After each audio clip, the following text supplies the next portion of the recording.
স্বামীকে খুশি করার 6টি টিপস শুধুমাত্র বিবাহিত আপুদের জন্য আমার এই আজকের ভিডিও। নাম্বার 1, আপনি স্ত্রী হিসেবে সব সময় চেষ্টা করবেন আপনার স্বামী যে ধরনের ড্রেস আপ পছন্দ করে, যে ধরনের পোশাক পছন্দ করে, সেই ধরনের পোশাক পরিধান করতে।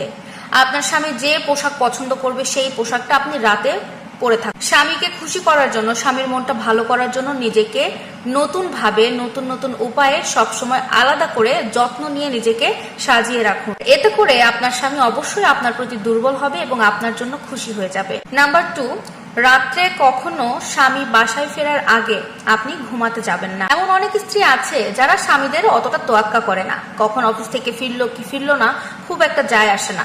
এমন কাজটা করবেন না। হাজবেন্ড আসার আগে কখনো নিজে ঘুমিয়ে পড়বেন না। খুব বেশি একটা ক্লান্ত লাগলে বসে একটু রেস্ট করুন, কিন্তু ঘুমাবেন না। আপনার যদি খুব বেশি ঘুমানোর দরকার হয় তাহলে আপনার স্বামী যখন অফিস থেকে বাসায় ফেরার সময়, সেই সময় বুঝে অন্য একটা টাইমে ঘুমিয়ে থাকুন। কিন্তু যখন আপনার স্বামী বাসায় ফেরার সময় হয় ওই মুহূর্তটা ঘুমানো থেকে বিরত থাকুন। নাম্বার 3, সকালবেলা স্বামীর আগে ঘুম থেকে ওঠার সবসময় চেষ্টা করবেন। এছাড়াও যে সংসারে স্ত্রী সবার আগে ঘুম থেকে ওঠে, স্বামীর আগে বিশেষ করে ঘুম থেকে ওঠে, সেই সংসারে আয় বরকত সবসময় বেশি থাকে। তাই প্রত্যেকটা স্ত্রীর উচিত সবার আগে ঘুম থেকে ওঠার। আর যদি সম্ভব হয় তাহলে দুইজনে একসাথে ওঠার চেষ্টা করবেন। স্বামী এবং স্ত্রী একসাথে ঘুম থেকে উঠে ওযু করে নামাজ পড়ার চেষ্টা করবেন, তাহলে সব থেকে ভালো হয়। নাম্বার 4, স্ত্রী হিসেবে চেষ্টা করবেন স্বামীর পরে খাওয়ার জন্য। এটা যদিও এখন সবাই বলবে এটা এখন আর কোনো মেয়েরা মানে না, তবে কি জানেন তো, যে স্ত্রীদের মনে স্বামীর জন্য অধিক ভালোবাসা থাকে ওই স্ত্রীরা কখনো স্বামীকে ফেলে খায় না।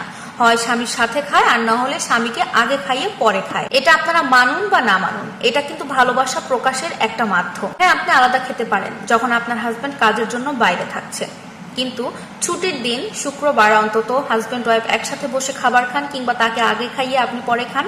এতে দেখবেন আপনাদের মধ্যে ভালোবাসার বন্ডিংটা সবসময় থেকে বেড়ে যাবে। আর আপনার হাজবেন্ডও বুঝতে পারবে আপনি স্ত্রী হিসেবে তাকে কতটা ভালোবাসেন। সবসময় ভালোবাসি ভালোবাসি মুখে বললে হয় না, এটা প্রকাশও করতে হয়। নাম্বার 5, স্বামীর মুখে মুখে কখনো তর্ক করতে যাবেন না। এখন হতে পারে আপনাদের দুজনের মধ্যে বেশ বড়সড় একটা ঝগড়া হলো বা ঝামেলা হলো, আপনার স্বামী উচ্চস্বরে রেগে গিয়ে আপনাকে অনেক কথা শুনিয়ে দিল। সেই মুহূর্তে দয়া করে নিজেকে ঠান্ডা রাখুন, ধৈর্য ধরে চুপ করে থাকুন। স্বামী যখন রেগে যাবে ওই মুহূর্তে নিজেকে একটু শান্ত রাখার চেষ্টা করুন। যদি পারেন তাহলে একেবারে চুপ থাকুন। যখন আপনার হাজবেন্ড চুপ হয়ে যাবে, শান্ত হয়ে যাবে, তখন আপনি তাকে বুঝিয়ে সুঝিয়ে কথা বলতে চান। এতে করে আপনার উপরে আপনার স্বামীর কখনো তিক্ততা বা বিরক্তিকর কোনো অনুভূতি হবে না। আর আপনি যদি মুখে মুখে তর্ক করে ফেলেন তাহলে আপনার উপরে একটা সময় আপনার স্বামীর একটা তিক্ততা ভাব চলে আসবে, কারণ কোনো পুরুষ মুখে তর্ক করা মেয়েকে পছন্দ করে না। নাম্বার 6, স্বামীর সাথে কখনো উচ্চস্বরে কথা বলার চেষ্টা করবেন না। সবসময় চেষ্টা করুন স্বামীকে কিভাবে খুশি রাখা যায়, তাকে সন্তুষ্ট রাখা যায়। মিষ্টি ভাষায় কথা বললে স্বামীরা সবসময় স্ত্রীদেরকে ভালোবাসে বেশি। সুতরাং এই 6টি টিপস যদি কোনো আপু আপনারা ফলো করে থাকেন, দেখবেন আপনাদের সংসার জীবনের সুখ ছাড়া অশান্তি কখনো আসবেই না। ইনশাল্লাহ আপনাদের দাম্পত্য জীবন অনেক সুখের হবে।